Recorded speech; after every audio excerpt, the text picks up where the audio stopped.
Ah, how beautiful are atoms at the seashore.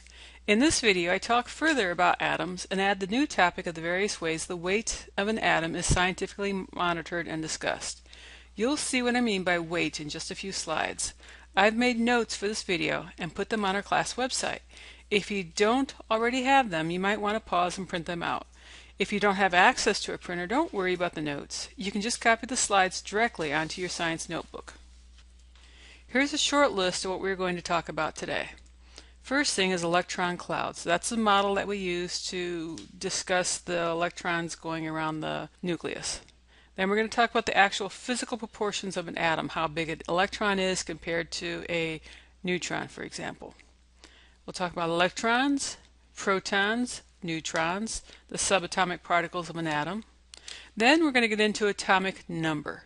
When you use the word number, it means that something is counted, not measured when we're talking about atomic. As mass number, it's a number that is counted, not weighed. Then lastly, the AMU, which stands for atomic mass units. In our last video, we discussed various models used to show the parts of an atom. The modern model uses another method to show where the electrons are to be found circling the nucleus. A cloud is drawn instead of an orbit, which is why this is called the Electron Cloud model. It is drawn darker in areas where the electron is most likely to be found and lighter in areas that the electron is not likely to be found. Imagine taking a still picture of an electron circling an atom. Put a dot where you found the electron. Now take another picture. Place a dot where you found the electron this time. Keep doing this and eventually you'll get a darker area where where electrons are most often to be found. But you'll also get some lighter areas where electrons have been found but not very often while we're taking our still pictures. Though you can't tell from this picture, it's not generally solid. The electrons are found in orbitals. They're not found throughout, so it's not generally solid, but it's more like the chocolate Easter bunny with its hollow shell. Depending upon the energy of the electron, the shell may be close to the nucleus or in a strange shape around the nucleus. Shapes like these, the dumbbell orbital shapes, are common, especially during carbon-hydrogen bonding. Remember, the electron cloud shows where the electron is most likely to be found. Notice that most of the space of an atom takes up, it's mostly empty space. The electron cloud is 100,000 times larger than the nucleus. If the nucleus was magnified to the size of a pea and placed in the middle of the UNC's football stadium, the electron would most likely be hanging in the nosebleed section, way up on the upper deck. The rest of the space, empty. You can't get close to the nucleus of the pea, however, because the electrons are circling around at such incredible speeds. Imagine the superhero Thor swinging his hammer around his head. Most of the space is empty, but you can't get to Thor because you would get hurt badly first by the hammer swinging crazily around. It moves so fast with the electron in Thor's hammer, it's just a blur. Now take a moment and think about how the rotating electric fan might be used to model the atom. Please pause now. Let's focus on electrons for a moment. Electrons are tiny, very light particles. So in this picture, which is the electron, the Chihuahua or the Great Dane? Of course, it's the Chihuahua, tiny. But don't let size fool you. Electrons pack a wallop of a negative electrical charge. They are just as negative as the much more massive protons are positive. Don't be fooled by their tininess. Electrons move around the outside of a nucleus, encircling it like a swarm of angry bees.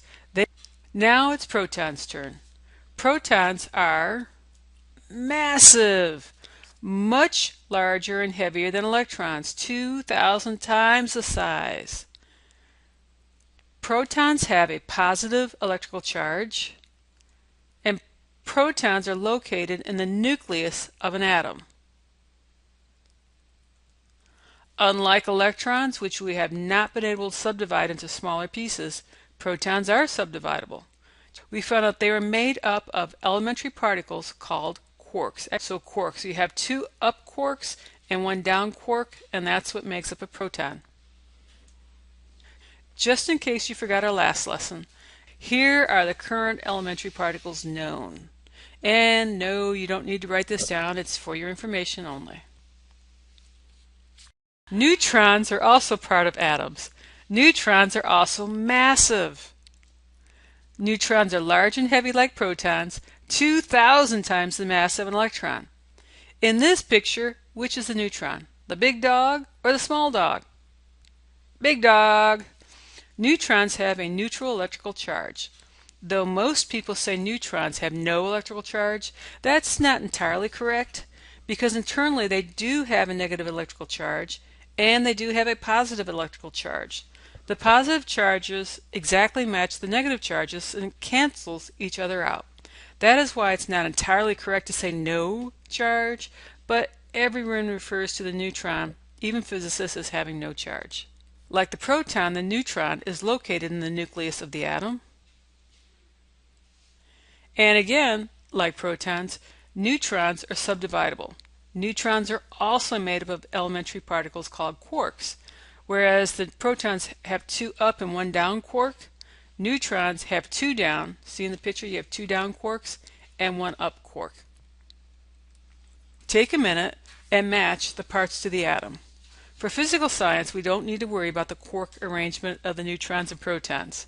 We do need to know which subatomic particle is the electron, which subatomic particle is the neutron, and which subatomic particle is the proton. Please pause now. Atoms differ from each other by the number of protons that they have, not electrons, not neutrons. Protons are what decides whether it is a carbon or whether it is molasses. By agreement around the world, any element that has 6 protons, you don't look at the number of electrons, you don't look at the number of neutrons, 6 protons is called carbon. Now let's talk about ways that we use to classify atoms. Instead of always saying, oh, the number of protons in an atom, we say instead atomic number. Atomic number means the number of protons in an atom. Notice the chart. See how the atomic number is always the same as the number of protons in the atom? This is by definition. It's what we all agreed on. That's what the atomic number is, the number or count of protons in an atom. Go ahead and pause to take your time looking over the chart. You should be able to understand every column by now.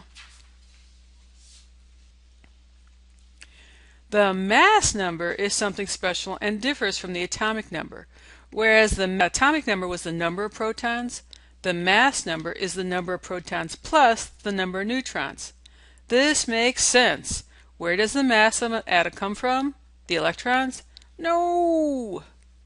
Both the proton and the neutron outmass a tiny electron 2,000 times. A ton is about 2,000 pounds.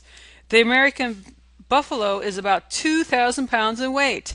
Now imagine a 1-pound object next to this charging buffalo. That is the size difference between an electron and a proton on one side or a neutron on the other. Now, where is the mass of an atom found again? We ignore the mass an electron adds to an atom. Do we worry about the added weight of cell phones in the pockets of all you guys when sitting in an assembly? No! Bleachers and elevators work on the number of people, not what is in their pockets. This is the same chart that we saw earlier with a few columns added, the number of neutrons and the mass number. Think of number as counting. The count counts protons for the atomic number, as protons are what determines how an element acts in reactions. The count counts protons and neutrons for mass number, as only protons and neutrons add mass to an atom. Another measurement used in chemistry is AMU, the atomic mass unit.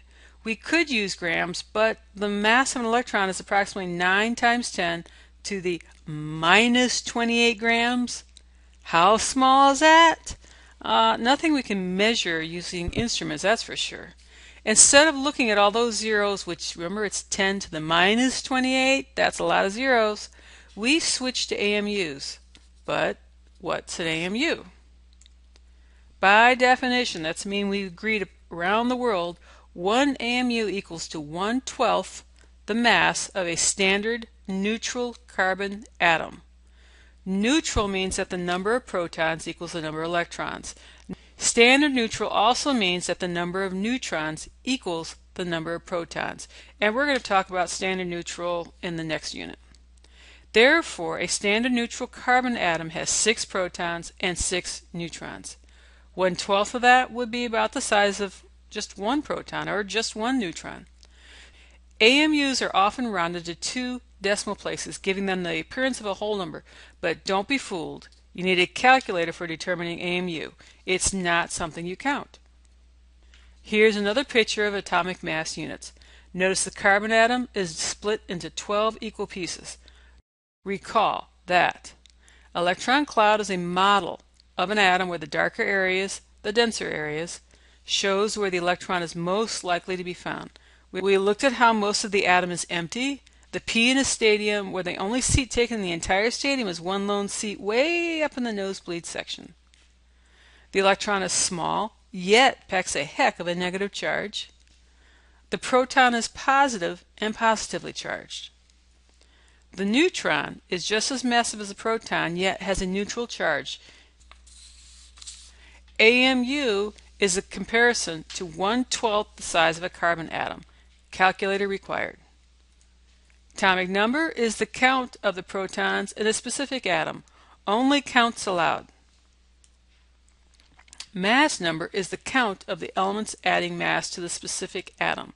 A count of the protons plus a count of the neutrons. I hope that you've enjoyed this video on atoms and mass. The next video will cover isotopes. Enjoy!